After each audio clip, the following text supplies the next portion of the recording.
Hi friends, இந்த வீடியோவில் நம்ம சூப்பரான ஒரு தகவல் பற்றி பார்க்க போகிறோம். தமிழ்நாடு உட்பட 5 மாநிலங்களுக்கான சட்டமன்ற தேர்தலுக்கான தேதி வந்து அறிவிச்சிருக்காங்க. அது கூடவே வாக்கு எண்ணிக்கையெல்லாம் என்றைக்கு நடக்குது, ஸோ இது போன்ற முக்கியமான தேதி அறிவிப்புகள் எல்லாம் எலெக்ஷன் கமிஷன் ஆஃப் இந்தியா தரப்புலேருந்து வெளியிட்டிருக்காங்க. அது மட்டும் இல்லாமல் இந்த தேர்தல் தேதி வந்து அறிவித்த காலகட்டங்களில் பொதுமக்களாகிய நம்ம எந்தெந்த விதிமுறைகள்லாம் கடைபிடிக்கணும், எவ்வளோ பணம் நம்ம வெளியே போகும்போது கொண்டு போகணும், எவ்வளோ ரூபாய் பணத்துக்கு மேலே கொண்டு போனால் ப்ராப்பரான டாக்குமெண்ட்ஸ் வேணும், இது போன்ற பல தகவல் எல்லாமே இந்த வீடியோவில் வந்து பார்க்க போகிறோம்.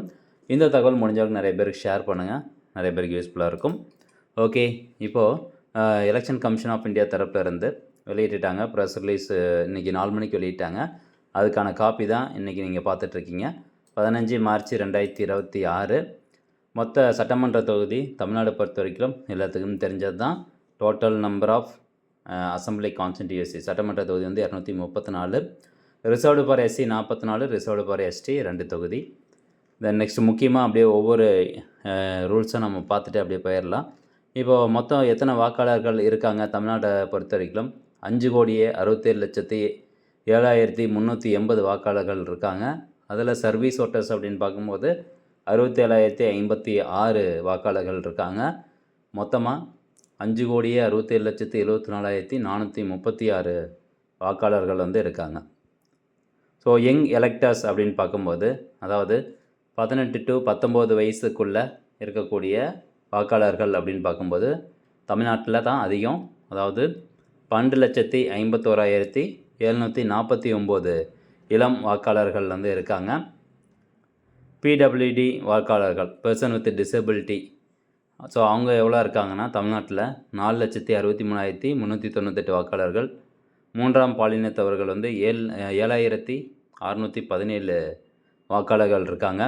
சீனியர் சிட்டிசன்ஸ் 85க்கும் மேற்பட்ட வயதானவர்கள் வந்து 3,99,668 வாக்காளர்கள் வந்து இருக்கிறதா சொல்லியிருக்கிறாங்க. அடுத்தபடியாக ஓட்டர் இன்ஃபர்மேஷன் ஸ்லிப்ஸ். இந்த ஓட்டர் இன்ஃபர்மேஷன் ஸ்லிப்பில் எல்லா விதமான தகவலும் அடங்கியிருக்கணும். இப்போ எலெக்ஷன் நடக்கிறதுக்கு 5 நாளைக்கு முன்னாடியே அனைத்து வாக்காளர்களுக்கும் இந்த ஓட்டர் இன்ஃபர்மேஷன் ஸ்லிப் கொடுத்துருக்கணும் அப்படின்னு சொல்கிறாங்க. அதே மாதிரி ஆன்லைன் மூலமாகவும் இந்த ஓட்டர்ஸ் இன்ஃபர்மேஷன் ஸ்லிப் டவுன்லோட் பண்ணிக்கலாம். இந்த ஓட்டர் இன்ஃபர்மேஷன் ஸ்லிப்பில் அந்த வாக்காளர்னுடைய பெயர், வயது, எந்த வாக்குச்சாவடியில் போய் ஓட்டு போடணும், என்றைக்கு வந்து எலெக்ஷன் தேதி அப்படிங்கிற கம்ப்ளீட் டீட்டெயில்ஸ் வந்து கொடுத்துருப்பாங்க. உங்கள்கிட்ட ஓட்டர் ஐடி கார்டு இல்லைனாலும் இந்த ஓட்டர் இன்ஃபர்மேஷன் ஸ்லிப் இருந்தாவே போதும், நீங்கள் ஓட்டு போட்டுக்கலாம். நெக்ஸ்ட் ஒரு முக்கியமான இன்ஃபர்மேஷன். இப்போ நிறைய பேர் புதுசாக ஓட்டர் ஐடி கார்டுக்கு அப்ளை பண்ணியிருப்பாங்க. அவங்ககிட்டலாம் ஓட்டர் ஐடி கார்டு இருக்காது. அப்படி ஓட்டர் ஐடி கார்டு இல்லாதவங்க அந்த ஓட்டர் இன்ஃபர்மேஷன் ஸ்லிப்பு ப்ளஸ் அது கூட இந்த 12 டாக்குமெண்ட் வந்து சொல்லியிருக்காங்க. இந்த டாக்குமெண்ட்டில் எதுனா ஒரு டாக்குமெண்ட் நீங்கள் கண்டிப்பாக ஒரிஜினல் எடுத்துகிட்டு வரணும் அப்படின்னு சொல்லியிருக்காங்க. ஸோ ஆதார் கார்டு இருந்தாவே போதுமானது. ஆதார் கார்டு இல்லாத பட்சத்தில் பேன் கார்டு, லைசன்ஸு, பாஸ்போர்ட்டு இந்த மாதிரிலாம் நீங்கள் எடுத்துகிட்டு போய்க்கலாம். இதில் எதுனா ஒரு டாக்குமெண்ட் ஒரிஜினல் காமிக்கணும் அப்படிங்கிறது தான் சொல்லப்பட்டிருக்குது. நெக்ஸ்ட்டு அப்படியே பார்த்தோம்னா இங்கே பாருங்கள், லாஸ்ட் 2024 லோக்சபா தேர்தல் அப்போது மொத்தம் எத்தனை பூத் இருந்துச்சுன்னா 68,321 பூத் இருந்துருக்குது. இப்போ 2026 தமிழ்நாட்டுக்கு மட்டும் மொத்தம் 75,032 வாக்குச்சாவடி மையங்கள் அமைக்கப்பட்டிருக்கிறதா சொல்லியிருக்கிறாங்க. ஒரு வாக்குச்சாவடி மையத்துக்கும் 1,200 பேருக்கும் மிகாமல் இருக்கணும். அதாவது 1,200 பேருக்கு உள்ளே தான் வாக்காளர்கள் ஓட்டு போடுற மாதிரி இருக்கணும். கூட்டத்தை வந்து தவிர்க்கிறதுக்காக இந்த மாதிரியான புதிய விதிமுறை கொண்டு வந்திருக்காங்க.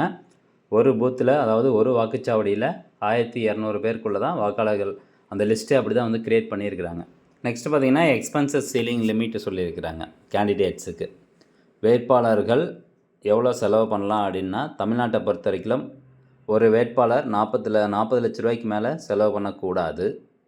அதே புதுச்சேரி அப்படின்னா 28 லட்ச ரூபாய்க்கு மேலே அந்த வேட்பாளர் செலவு பண்ணக்கூடாது அப்படின்னு சொல்லியிருக்கிறாங்க. நெக்ஸ்ட்டு பேஜ் நம்பர் 37 பார்த்தோம்னா எக்ஸ்பெண்டிச்சர் மானிட்டரிங் அதெல்லாம் ஓகே. இந்த மாதிரி இபிஎம் மேனேஜ்மெண்ட் சிஸ்டம் EMS 2.0 கொண்டு வந்திருக்காங்க. Voter service portal, ECI net app மூலமாக நம்ம ஓட்டர் இன்ஃபர்மேஷன் ஸ்லிப் எல்லாமே டவுன்லோட் பண்ணிக்கலாம். அப்புறம் Divyang Saksham module of ECI net, அந்த மாதிரியான புது ஆப்பர்ச்சுனிட்டிஸ் வந்து கொண்டு வந்திருக்காங்க. இது எதுக்காக அப்படின்னு பார்த்தீங்கன்னா, இப்போ பர்சன் வித் டிசபிலிட்டி இருக்காங்க இல்லையா, ஸோ நடக்க முடியாதவங்க, ஸோ இந்த மாதிரிலாம் அவங்க அந்த ஆப்பில் போயிட்டு பிக்கப் அண்ட் ட்ராப் ஃபெசிலிட்டி வேணும்னு சொல்லி கேட்டாங்க அப்படின்னா பூத் தரப்புலேருந்து அந்த வாக்குச்சாவடி மையம் தரப்புலேருந்து அவங்களுக்கு அந்த ஃபெசிலிட்டி வந்து பண்ணி கொடுக்கணும். அதுக்கான ஒரு ஆப் தான் வந்து திவ்யம் module of ECI net Saksham module. So அந்த ஆப் எல்லாருமே பயன்படுத்திக்கோங்க. இந்த இன்ஃபர்மேஷன் நிறைய பேருக்கு சொல்லுங்கள். நடக்க முடியாதவங்க அவங்களாம் கூட வந்து ஓட்டு போட்டுக்கலாம். நெக்ஸ்ட்டு புதுசாக ஒரு அப்டேட் என்ன அப்படின்னு பார்த்தீங்கன்னா, அந்த கேண்டிடேட்ஸினுடைய ஃபோட்டோ இவிஎம் பேலட் பேப்பரில் வந்து இருக்குது. அதாவது அந்த இவிஎம் மிஷின் இருக்குது பார்த்தீங்களா, எலக்ட்ரானிக் ஓட்டர் மிஷினு. ஸோ அந்த மிஷினில் புதுசாக இப்போ அறிமுகப்படுத்தியிருக்கிறாங்க. வேட்பாளர்களுடைய ஃபோட்டோவும் ஒட்டியிருப்பாங்க. ஸோ சின்னத்தை வச்சு ஓட்டு போடும்போது கன்ஃபியூஸ் ஆகுது அப்படின்ட்டு அந்த வேட்பாளர்களுடைய ஃபோட்டோவும் அப்டேட் பண்ணியிருக்கிறாங்க. ஸோ அந்த ஃபோட்டோவை பார்த்து கூட நம்ம ஓட்டு போட்டுக்கலாம். அடுத்ததாக இந்த புது இனிஷியேட்டிவில் இப்போது மொபைல் நீங்கள் கொண்டு வரதுனா கொண்டு வந்துக்கலாம். ஆனால் மொபைலை வந்து சுவிட்ச் ஆஃப் பண்ணி அந்த வாக்குச்சாவடிக்கு வெளியவே கொடுத்துட்டு போயிடணும். அந்த மாதிரியான ஒரு ஃபெசிலிட்டி வந்து வச்சுருக்கிறாங்க. Mobile deposit facility for voters at polling stations அப்படின்னு சொல்லியிருக்கிறாங்க. வாக்குப்பதிவு அன்னைக்கு நீங்கள் மொபைல் கொண்டு போனீங்க அப்படின்னா உங்கள் மொபைலை சுவிட்ச் ஆஃப் பண்ணிவிட்டு அந்த வாக்குச்சாவடி மையத்தினுடைய என்ட்ரன்ஸ்லேயே வந்து வச்சுக்கலாம். சேஃபாக பார்த்துக்குவாங்க. அந்த மாதிரியான ஃபெசிலிட்டி கொண்டு வந்திருக்காங்க.